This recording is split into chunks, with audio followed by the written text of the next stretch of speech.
15 years in the league, 2 Super Bowl rings, multiple-time Pro Bowler, an NFL Defensive Player of the Year, and the Steelers' all-time sack leader, James Harrison, is joining us on the set today. It's a perfect guest for 2 reasons. Number one, the headline today in Kansas City is Arctic Blast. So, okay, again, Pittsburgh's cold. It's not Kansas City generally cold. It's not Foxborough cold. So take your time, James. Just tell us, as somebody sometimes hand in the dirt, what is it like playing in cold? How did it affect you? Early on in my career, it affected me a little bit, to be honest with you. I had one situation where we were in Cleveland, and, dude, it was like cold. And everybody's coming in from outside, and they're like, dude, it's cold. Like, I'm like, dude, it's not cold, because I don't normally go out and warm up before we do our pregame warm-up. So I'm like, it's not cold. Like, I lived in Ohio my whole life. It's not cold. Right. So we're playing up there in Cleveland. As soon as I step out the tunnel, it's like rain, hail, sleet, and it's like needles hitting your arms. And it is the coldest I've ever felt in my life. And I'm like, oh, my God, I cannot believe this. And so psychologically, oh, yeah. It was First in your thing head. The whole warm-up, I'm like, I can't get warm. So I get back inside, and we had a rule, like, as linebackers, you couldn't wear sleeves. So if you did, it was a fine. So I get back in, and I'm waiting on one person to put on sleeves, because I am going to throw these sleeves on, and I'm going to take this fine and keep it moving. Did anybody do it? Nobody did it. We didn't tackle for nothing. Like, 30-second timeouts, we're running from the middle of the field to the sideline to try and get warm. Like, it was that crucial. Now, but as you aged, you were better in cold weather. I was better in cold weather because I got used to it, you know what I'm saying? And it's just a mind over matter thing, you know, really what it really comes to. Like, even when I went to New England and I wasn't used to having to go outside again and, you know, like practicing -10, -12 weather. And they do in New England? Oh, yeah. They don't go inside for nothing. The fields freeze over, you just go into the stadium. Like, we went inside one time, and it was because it was a blizzard, and we couldn't see, and he was mad that we had to go inside. Belichick was. Yes. So take my audience into, because I said Brady is 13-2 in what is considered inclement weather. When he would meet Peyton Manning in cold weather games, I always felt it was an edge for Tom. The way he uses his hips, he's a very good cold weather thrower, and Tom always has been. He practices it. I think it's just from practicing it, you know. Even, you know, like I said, up there, and it's like -12, and guys are like, is he really going to put us outside? Tom's like, hey, let's go. It's nothing to him. Let's just go out there, get it done, get the work in. And like I said, he's out there with some long sleeves on, a little hoodie, and, you know, a hand warmer with some sweats on. And, you know, he's out there slinging the ball like it's, you know, 70 degrees outside. Well, it is interesting because New England's a veteran team that's been in this before with a cold weather quarterback, and Kansas City's a younger team with speed, doesn't run it as well, with a younger warm weather quarterback. I said to start my show today, I do believe, my gut feeling when the 2 games ended this weekend, Kansas City's the bet. But when I see Arctic Blast and they say it could be 10 below, there's no question, James. My initial gut feeling was that's an edge New England. Yeah, I would think so. I think so, too. I would think so, because they're used, like I said, they're used to playing in it. They're used to practicing in it. It becomes, you know, second nature, so to speak. And you get situations where if it gets cold enough, your field starts freezing. Now, for a guy that's a quick in-out cut guy and your speed guy, that's going to slow him down. You know, he's not going to be able to take off the line as fast. He's not going to be able to stop on the dime as fast. It's going to be a lot of things that's going to, you know, slow down speed. I want to shift to something. I'll get to the Antonio Brown story in a second. The Dallas Cowboys apparently tipped off the Rams on some of their defensive alignments. I don't want to be overly critical of the Cowboy coaching staff because I do believe, James, that if you have 2 weeks to prepare and 2 weeks to watch film, that gives you an advantage to see poker face, the tells. They call it in poker a tell. I didn't hear this about the Cowboys all year long.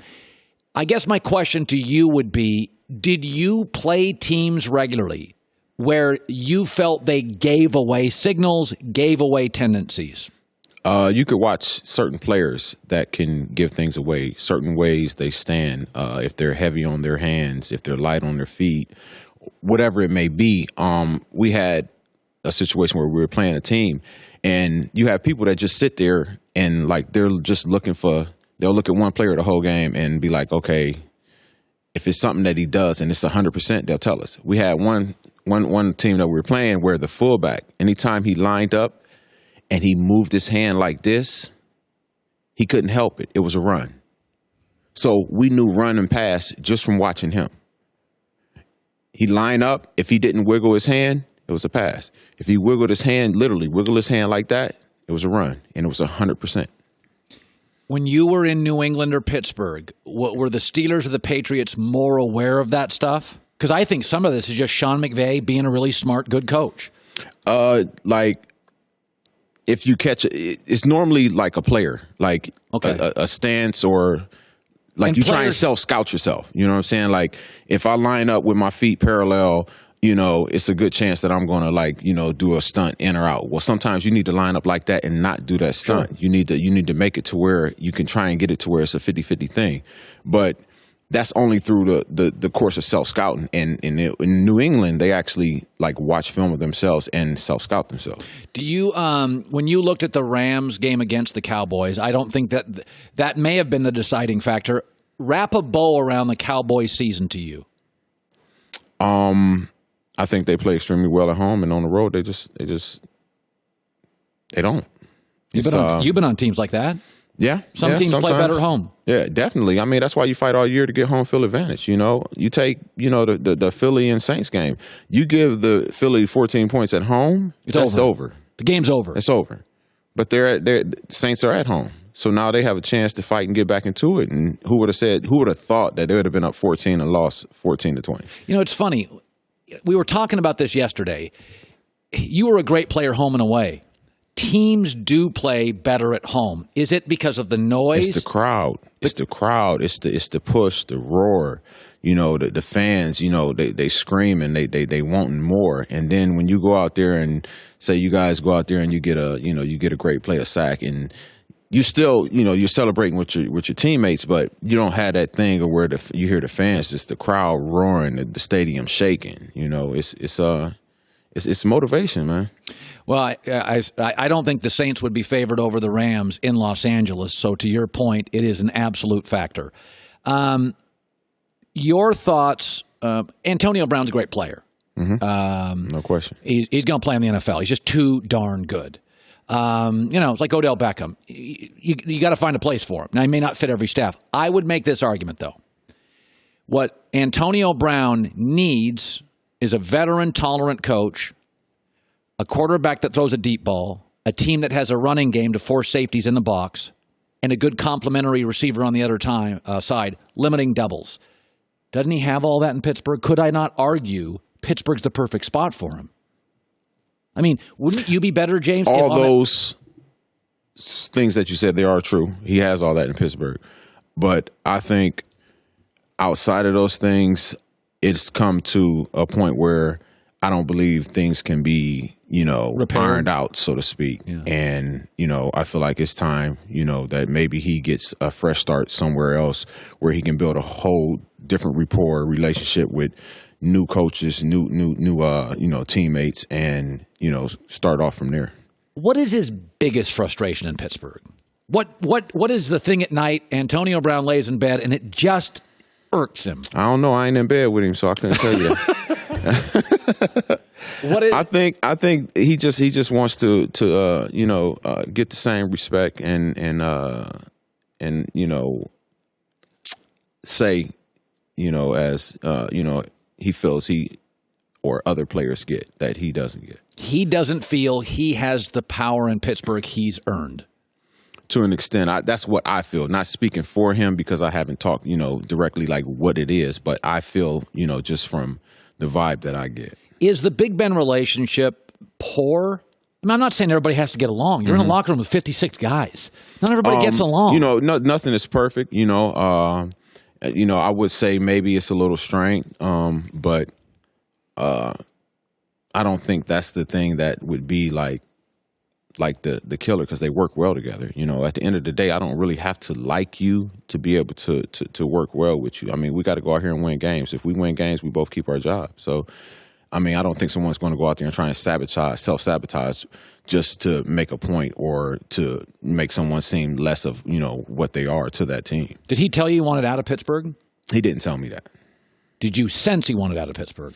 I sense from everything that I'm reading now and seeing, with the, withdrawal of Stiller, comment things from his, his social medias and all that stuff. So, I would feel that, and the interview, I guess, or what Jerry said, I would think that he wants to get a fresh start somewhere else. Money changes some people, not everybody. There are those that have said Antonio got paid and he changed. Do you buy that? I don't buy that someone changes. I buy that maybe you become more aware of who that person may have been before that. I get, if I run into a $1 billion, today, tomorrow I'm still going to be James Harrison. Now, I may tell you exactly how I really feel about a certain situation because I no longer have to filter because I got $1 billion, right. But I'm going to still be James. I may just change about how I express, my feelings or way I feel about you. You become more of who you truly are. Right. Finally, if I said to you, it sounds like there are certain places he wants to go. If you had to guess where he is in a year, just random guess, where he fits, where his style personality fits. It's not style personality. It's about play. He can fit anywhere. The man is one of the best receivers to play the game today. So San Francisco I don't think it's a bad fit. You got Jimmy over there. He comes back. You got a tight end that can open the field. Now you got a receiver that could do the same thing. I mean, it sounds like something that Shanahan's pretty intense. Hey, listen, it's a new start. You get set to a new way, and this is the way it is. And it's not you're not given leniencies or being able to do what it is that you feel as a head coach is still, it's not treating the same, but it's considered fair in your mind, then it's not an issue. If you come in and it's one is one and that's for everybody, then that's just what you have to roll with. Hi everybody, thanks for watching. Subscribe here to get the latest from the show. Also be sure to check out more of the best clips from The Herd or go watch a few segments from other shows on FS1.